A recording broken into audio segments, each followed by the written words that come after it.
Burn the tape. The New York Rangers play arguably their worst game of the season in a 6-2 loss to the Ottawa Senators. What went wrong in this one? We break it all down on today's episode of Locked On New York Rangers. You're Locked On the New York Rangers, your daily podcast on the New York Rangers. Part of the Locked On Podcast Network, your team every day.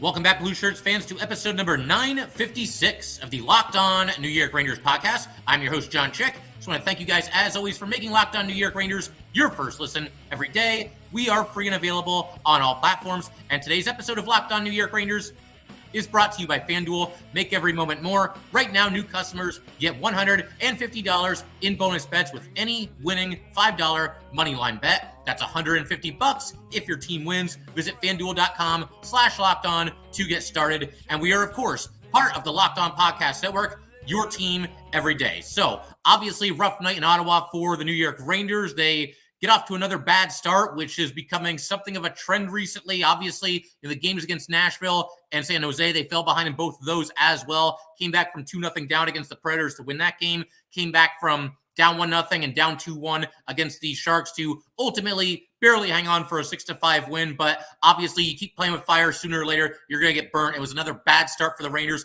Credit to the Senators for coming out and just seemingly being more ready to play in this game than the Rangers were. But the bottom line is the Rangers weren't good enough in the first period. That's something that's kind of become a trend.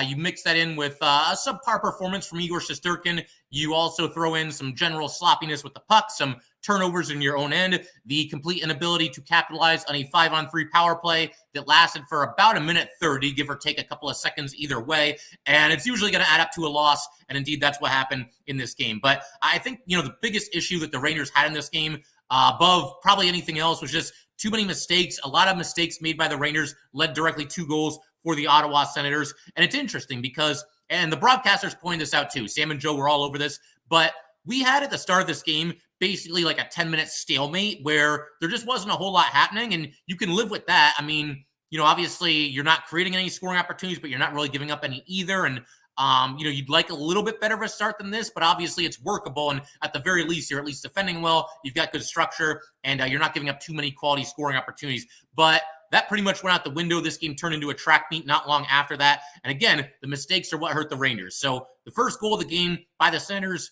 they finally get some sustained pressure. Situation where the puck really should have come out of the Ranger zone. Lafreniere had it along the boards near the Ranger blue line, and he made a pass kind of like across the ice to Braden Schneider. Schneider could not handle the pass. Not sure that was the best thing for Lafreniere to do with that pass in the first place, but I also think this is one that Braden Schneider probably could have and probably should have handled. He did not. Claude Giroux picks it up. You get some good passing by the Senators. You get a couple of shots going wide.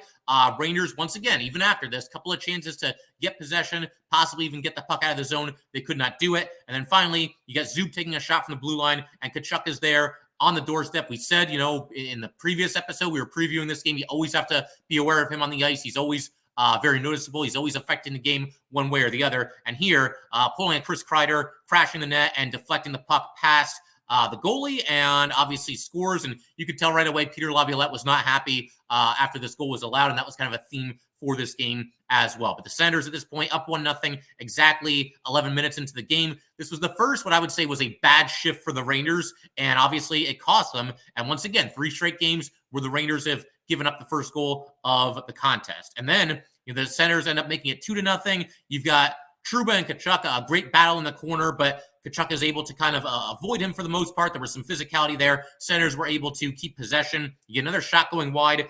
And this goal, more than any other, I think, was on Igor Shesterkin. And pretty much Igor Shesterkin solely. I mean, I guess there were some times where the Senators won a couple of 50-50 pucks here to keep possession alive, but you're not going to win every 50-50 puck. And to me, at least, this was one that Igor probably should have come up with. You could kind of see this happening in slow motion. Giroux got the puck behind the net and went around the other side, tried for the wraparound goal. And you could just kind of, again, you could see it developing. As I'm watching this, I'm thinking like, man, get over there. And, easy for me to say. I'm sitting here watching this in the comfort of my own living room on a couch. Igor Shesterkin is out there playing possibly the most difficult position in all of sports, and having to compete his tail off night in and night out. But you could see he was just a little bit late getting over there. Not so late that he couldn't keep out the initial wraparound try by Giroux, because he did make the save. He got his skate up against the post, made the initial save. Giroux stayed at it, kind of just whacked away there. And on the second whack, he got it past Igor and into the net, 2-0. And again, Igor was clearly not at his best in this game, ends up giving up 5 goals. He's been a little bit up and down this season. We're going to talk about Igor in greater detail in a future episode, quite possibly the next episode. And not all of this was on him, but I think this one was. This is one that Igor's got to get over there and has to figure out a way to keep this puck from getting by him. But just like that, 2-0 in favor of the Senators. And that was indeed the score after the end of the first period as well. There's also the Rangers, the second period, they get a goal back. They cut it to 2-1 on the tail end of a power play that started in the first period, carried over into the second. And then you had Tarasenko, and we talked about this too. Former Rangers always come back to hurt their other team. Tarasenko had not scored a goal in his last 10 games. You knew he was getting one in this one, and indeed he scores here to make it 3-1. I'm going to break down the Tarasenko goal a little bit later in this episode when we kind of highlight what was a really disappointing sequence in the second period for the Rangers. For right now, though, Tarasenko goes in on the rush, and he scores and makes it 3-1. You also had the Rangers again. They come back and they cut it down to 3-2.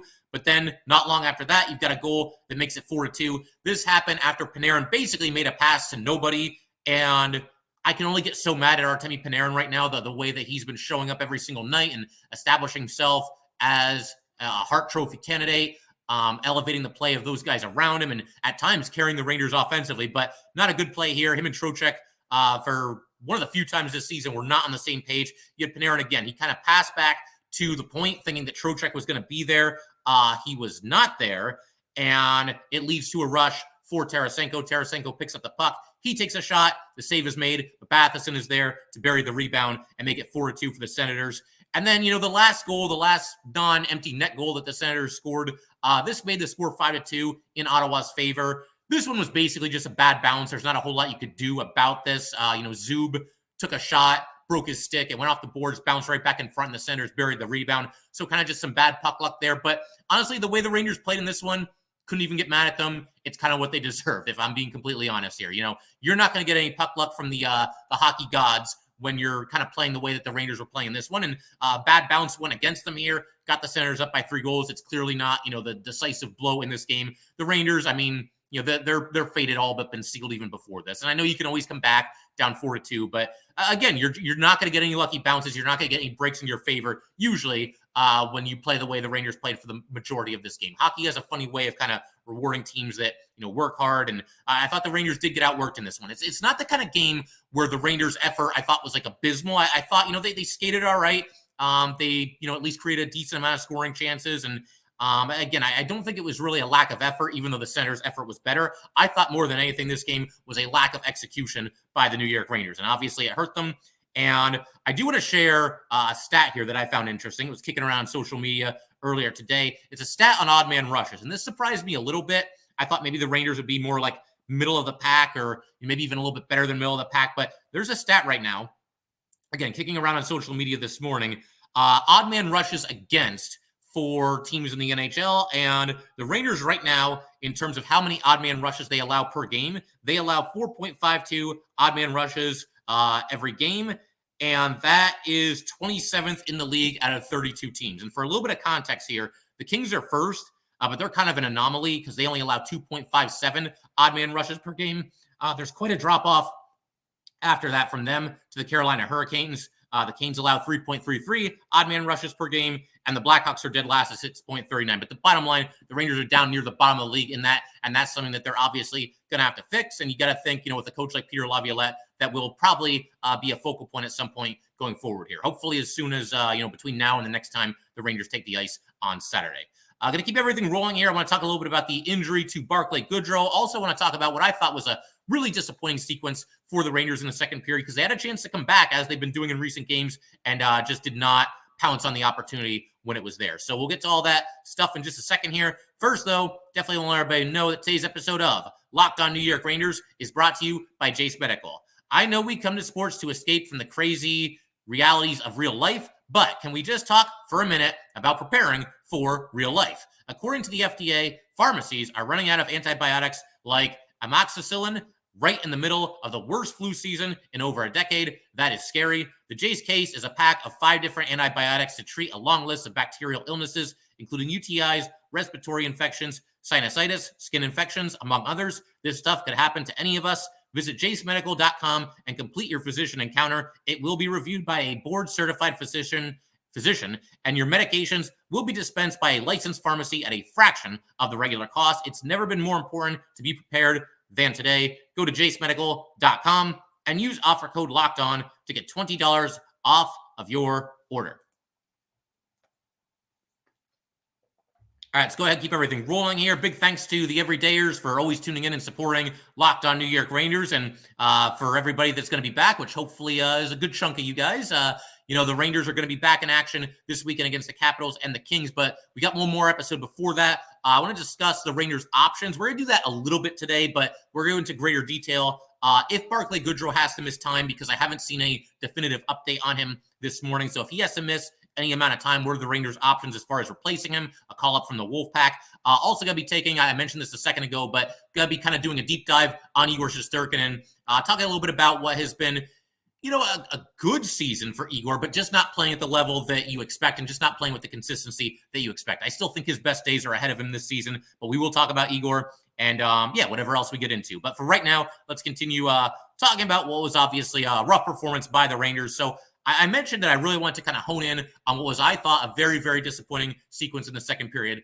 Look, Rangers, not good enough in the first period. They were fine, honestly, for the first, 10 or 11 minutes, and then it got away from them in the last, 9 or 10 minutes of the opening stanza. But the bottom line, it all led up to the Rangers being down 2-0, and just not a good period overall. When you look at the whole entirety of the first period. But then, they come out flying in the second period. They end up, they're on the power play to start the second period. There's a penalty called very late in the first, and they end up scoring on a goal from Artemi Panarin. Panarin basically just let the puck fly from the blue line, put it at the net. There's a lot of traffic in front. Trocheck was there, Kreider was there, a couple of Senators there as well. But, Panarin looked like he scored on this one clean. I don't think it bounced off of anybody on the way to the net. And so that cut it to 2-1. And you're thinking like, okay, here we go. Bad first period. And obviously it's something the Rangers have to fix going forward. You don't want this to become a habit again, but you're right back in the game. There's at this point, what is it now? 38 minutes to go in the game. You're down by 1 goal. And we've seen how the Rangers can kind of flip the switch at times and really turn it on, despite bad starts. But the Rangers never really built on this. They get it to 2-1. And the next shift, and we've talked about this so much, the shifts that follow a goal, and that was on full display in this one. The Rangers just have not been sharp, and we're not sharp in this game at all. Right after this goal by Panarin that cut the lead to 2-1, you've got a couple of odd man rushes up the ice for the Senators. Tkachuk goes in up the right side. He takes a shot. Igor's got to fight that one off. And then Rangers briefly got the puck out of the zone. The Senators go right back in. This time it's Giroux basically going on the same path that Tkachuk just took up the right side. He takes a shot. Igor's got to fight that one off as well. So a couple of nice saves there by Igor. But then you've got the Rangers being very sloppy with the puck in their own zone, just allowing second chances that probably should not happen. Wheeler, I got to give him some props. He made a really good play to prevent Tarasenko from taking a shot from right in front of the net.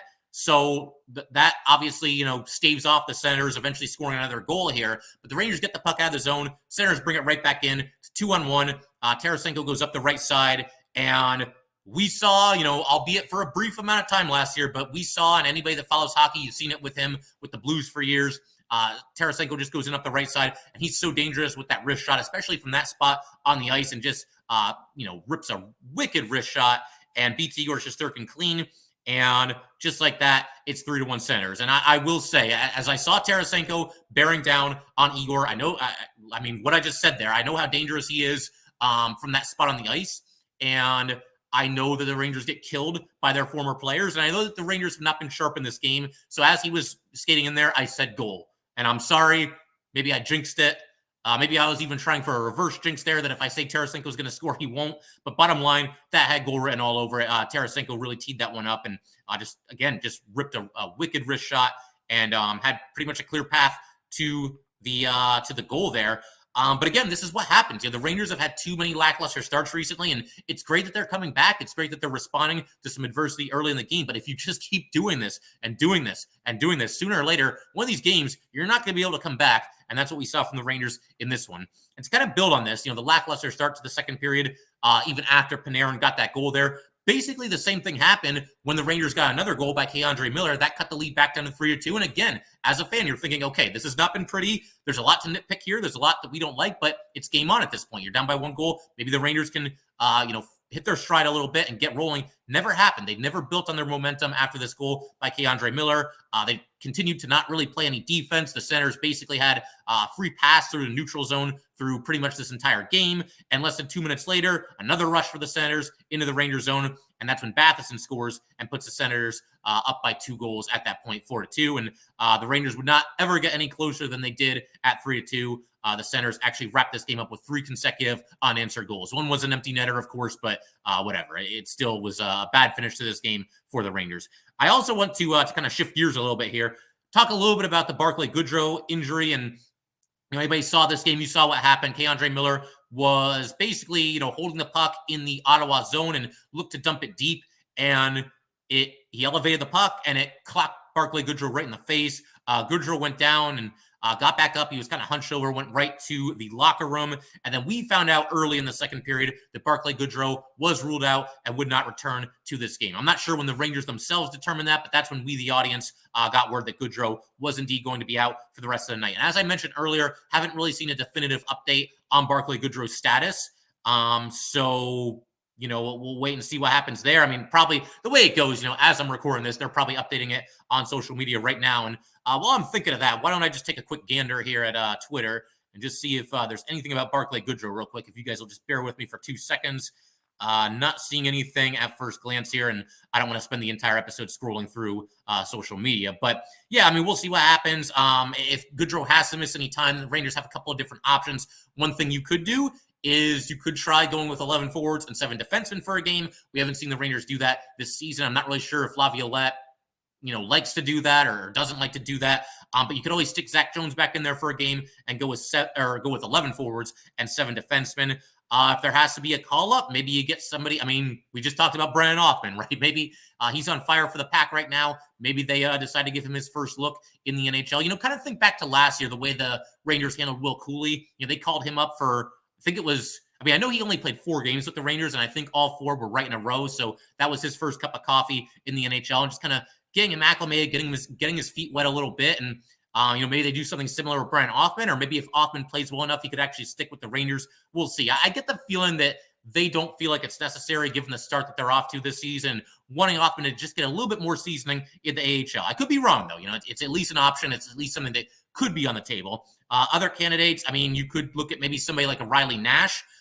If Goodrow has to miss any time, then you would think they probably need a center, because as far as healthy centers, then it's only Mika and Trocheck and Bonino right now. Now, Brodzinski, he can play center, obviously, but I don't think the Rangers, and I don't think a lot of fans want to see him move from the first line just yet. I think that experiment is still kind of underway there. And if you want to put Brodzinski at center, you'd have to drop him from the first line, probably down to the third line, and then Bonino moves down to the fourth line, probably something like that. So, I mean, you could do that, but if the Rangers call up a center, maybe somebody like Riley Nash, a veteran player, obviously not a superstar, 34 years old now, but he's been getting rave reviews, with Hartford, with the Wolfpack, and Coach Steve Smith, put him over in a recent press conference as really having a positive influence on the team. So if you just want a steady pair of hands and somebody who is a hard-nosed player, physical player, and somebody that's not going to lose the game for you, you could go with Riley Nash. Alex Belzile is off to a good start for the Wolfpack as well. So they've got some options, and I'm probably getting ahead of myself anyway, because we don't even know. Barclay Goodrow could very well be right back out there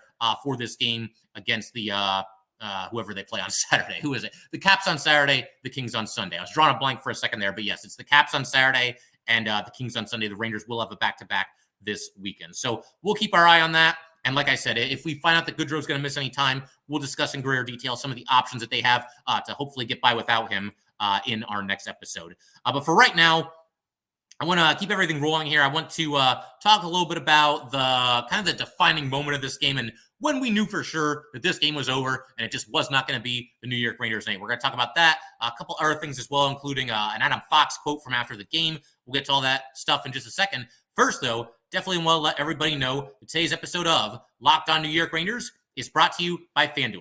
As the weather gets colder, the NFL offers stay hot on FanDuel. Right now, new customers can get $150 in bonus bets with any winning $5 moneyline bet. That's $150 if your team wins. If you've been thinking about joining FanDuel, there is no better time than right now to get in on the action. The app is so easy to use. There's a wide range of betting options, including spreads, player props, over-unders, and much, much more. I've talked about this in the past, but you know, my friend, he's a big New York Giants fan, and he always bets against them because he says that if he does that, either he wins money or his football team wins the game. And honestly, I'm thinking about something maybe a little similar. You got the Yankees coming into this season. I'm just kind of a jaded Yankee fan at this point. I know I'm not the only one, but maybe I bet something like the under as far as how many wins they're going to get, and then either I win my bet or I'm pleasantly surprised when the Yankees prove me wrong. But we'll see, just tossing out a couple ideas here. But once again, visit FanDuel.com/lockedon and kick off the NFL season. FanDuel, official partner of the NFL.